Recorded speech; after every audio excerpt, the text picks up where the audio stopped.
बड़ा बहुत ही आश्चर्य होता है, जब उत्तराखंड नहीं बना था तो स्वर वेद में ही स्वामी जी ने लिख दिया कि मैं इस ग्रंथ को उत्तराखंड में लिखा। उत्तराखंड की घोषणा तो स्वामी जी ने बहुत पहले ही कर दिया था।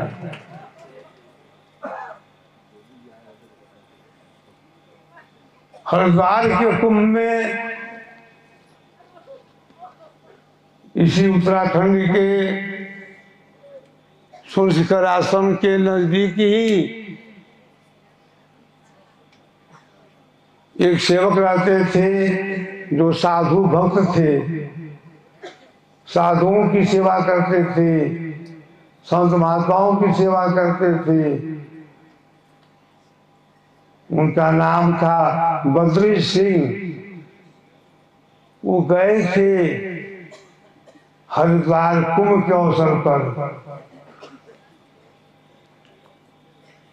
तो कुंभ के अवसर पर गए, वहां पर तो अनेकों संतों के अखाड़े लगे थे। कहीं रामलीला हो रही है, कहीं रासलीला हो रही है, कहीं मंत्रों का जाप हो रहा है, कहीं नागा साधु लोग धुनी रमाए हुए हैं, कहीं भागवत की कथा हो रही है, कोई कहीं रामायण का पाठ हो रहा है, कहीं भगवत गीता पर प्रवचन चल रहा है। बद्री सिंह जी पूरे कुंभ में घूम लिए। घूमते घूमते वहां पर पहुंच गए जहां स्वामी जी अपना प्रवचन कर रहे थे। तो स्वामी जी का जब प्रवचन समाप्त हुआ, अमृतवाणी जब समाप्त हो गई, तो बद्री सिंह स्वामी जी के पास पहुंचे। तो स्वामी जी ने कहा, कहो क्या बात है? तो बद्री सिंह बोले कि बात कुछ नहीं है, और बात है भी। आप जो प्रवचन कर रहे थे, तो ऐसा प्रवचन तो इस कुंभ में कोई नहीं कर रहा है। आपका जो ज्ञान है लगता है सबसे अलग है।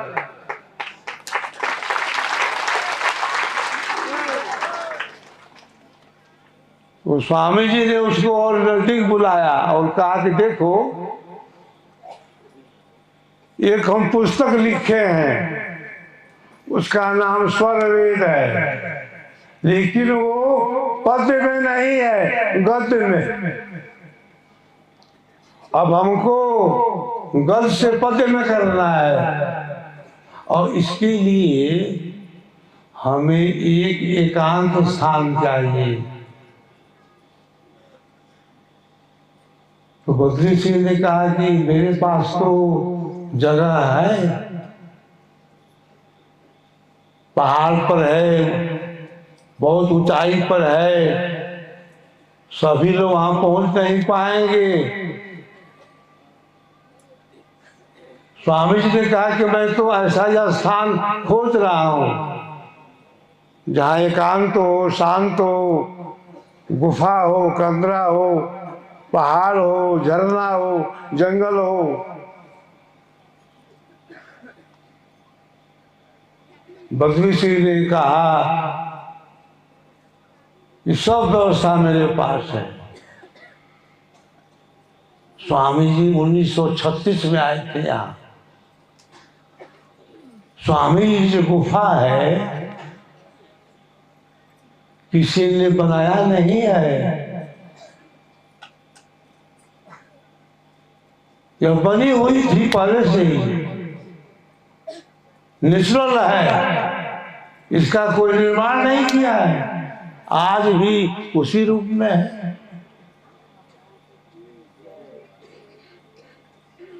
हमारे सद्गुरुदेव इसी सुर शिखर की गुफा में बैठ करके स्वर्वेद जैसे महान आध्यात्मिक ग्रंथ का सृजन किया।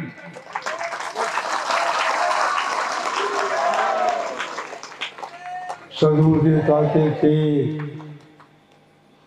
स्वर्वेद मेरी हृदय की चेतन मणि है। हमारे सदगुरु को सबसे प्यारा क्या है? स्वर्वेद है। हम सब स्वर्वेद के पथिक हैं, विहंगम योग के पथिक हैं। स्वर्वेद हमें प्राणों से भी प्यारा है।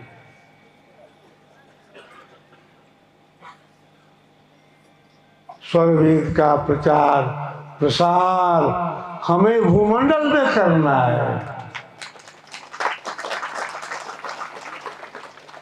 विश्व की जितनी भी भाषाएं प्रचलित हैं, फेमस हैं, सब में स्वर्वेद का अनुवाद होगा।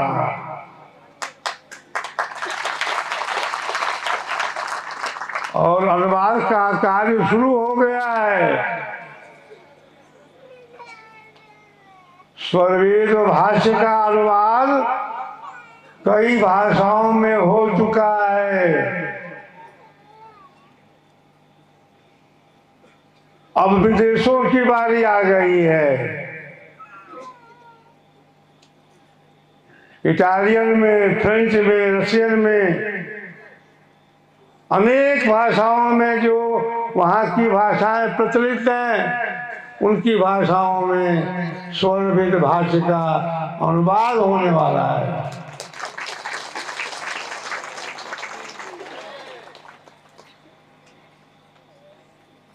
अब वह समय आ गया है।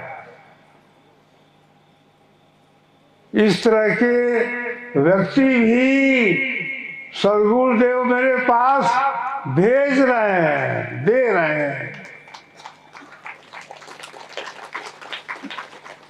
जो ब्रह्म विद्या विहंगम योग के प्रचार में अत्यंत सहायक होंगे। सदगुरु जिससे चाहेगा अपना कार्य करा लेगा।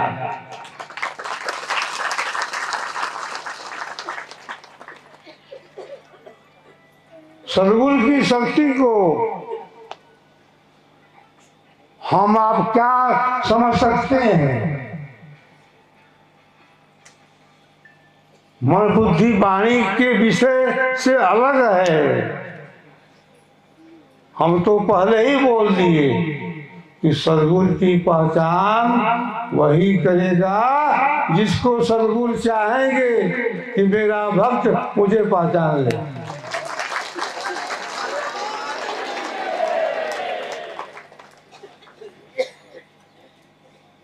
उत्तम कोटि पुरुष की यह अवधि खटमास, मध्यम कोटि साधक अधिक समय अभ्यास। जो जस शुद्ध अस्तित्व है, त्यों तस समय विकास। न्यूनाधिक का भेद है, अधम कनिष्ठ उदास।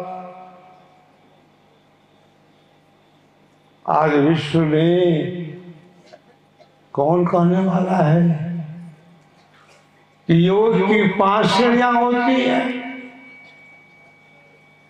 कोई नहीं कहने वाला है।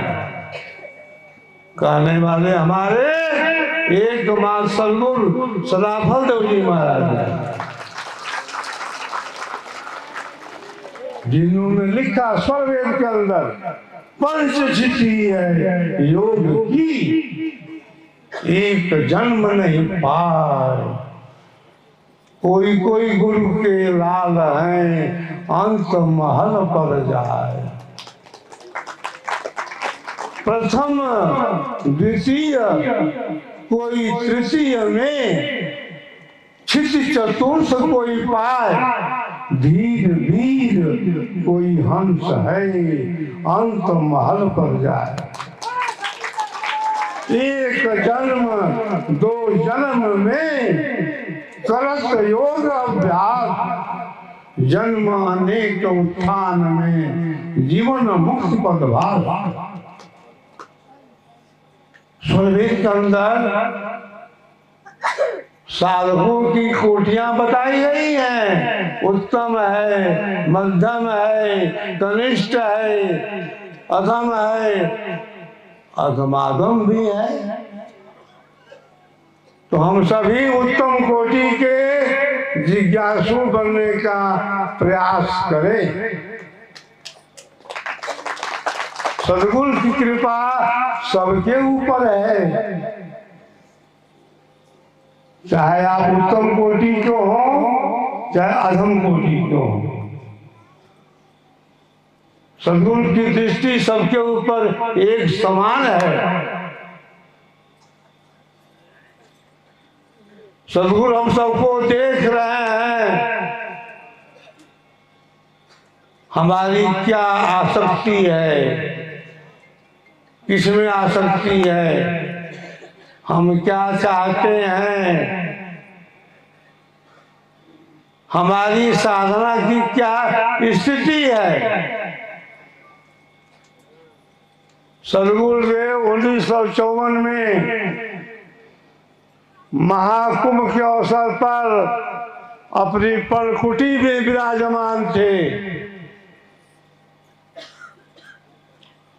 भारत के सभी शिष्यों को वहीं से देख लेते थे। किस भक्त का, किस शिष्य का साधना का क्या अनुभव है।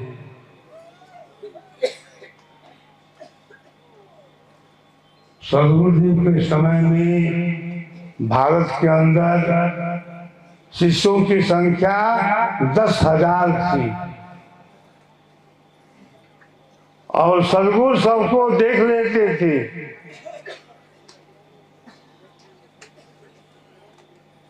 सेवा जो विषय है स्वरवेद के अंदर प्रधान विषय है। सेवा पर सद्गुरुदेव ने बहुत ही जोर दिया है। सेवा के समान अन्य कोई धर्म नहीं है।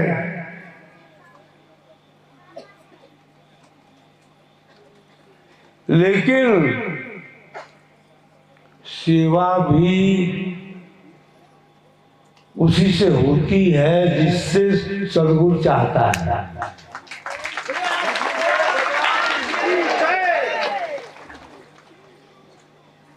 एक हमारे पास शिष्य आया राजस्थान से। उस समय वृत्तिपुर आश्रम पर गुफा निर्माण का कार्य चल रहा था। तो सेवक ने कहा कि हमारे पास तो ऐसे लोग हैं जो विशेष सेवा कर सकते हैं। हमने कहा आपके पास लोग हो सकते हैं, सेवा जिससे सद्गुरु चाहेंगे वही कर पाएगा।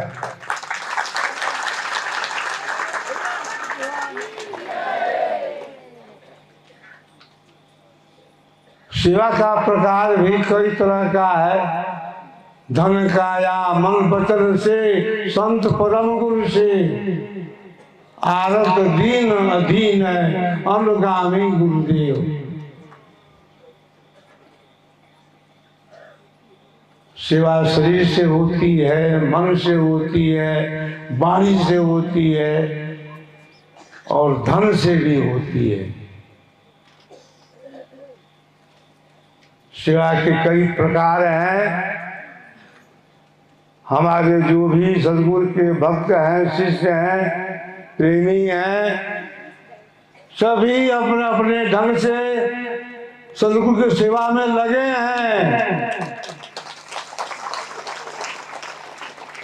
अगर आप लोगों की सेवा नहीं हुई होती, स्वर वेद महामंदिर कैसे बना होता? स्वर वेद महामंदिर का निर्माण कैसे होता? आप सबके सहयोग से ही स्वर वेद महामंदिर एक भव्य रूप ले लिया, जहां पर देश के प्रधानमंत्री महोदय पधारे। प्रधानमंत्री महोदय जी ने क्या कहा, हम सबको आज भी याद है।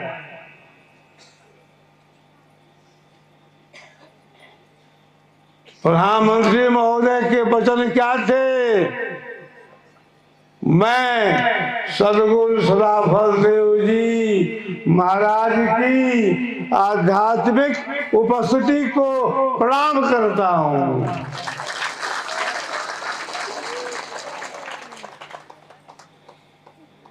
ये साबित करता है कि हमारे देश के प्रधानमंत्री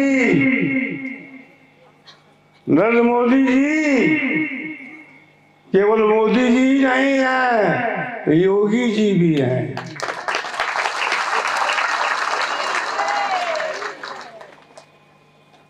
अध्यात्म की पकड़ उनकी कितनी मजबूत है।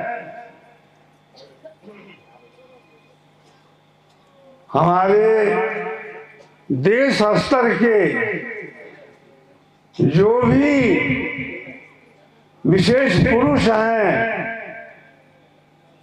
सभी स्वर वेद मंदिर से पूर्ण प्रभावित हैं, पूर्ण आकर्षित हैं। जब से प्रधानमंत्री महोदय पधारे स्वर वेद मंदिर पर, तब से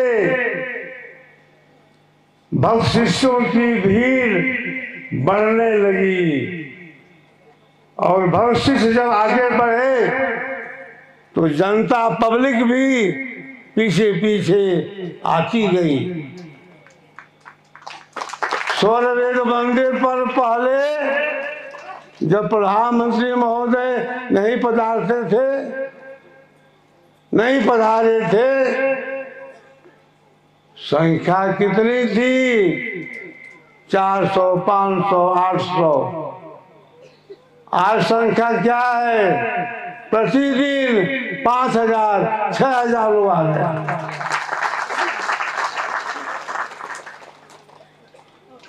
और विदेशी ज्यादा आ रहे हैं। पूरे भूमंडल में प्रचार तो अब स्वर वेद महामंदिर के द्वारा ही हो जाएगा। प्रचार हमें करना नहीं है, प्रचार हो गया है। विदेश के दौरे पर मैं गया तो वहां लोग क्या कहे, आप विहंगम योग से आए हैं, स्वर वेद मंदिर से आए हैं, जहां पर प्रधानमंत्री जी गए थे। पूरे वर्ल्ड में संदेश फैल गया है। स्वर वेद महामंदिर के परिसर से देश के प्रधानमंत्री ने अपने मैसेज को, विहंगम योग को सारे वर्ल्ड में दे दिया है।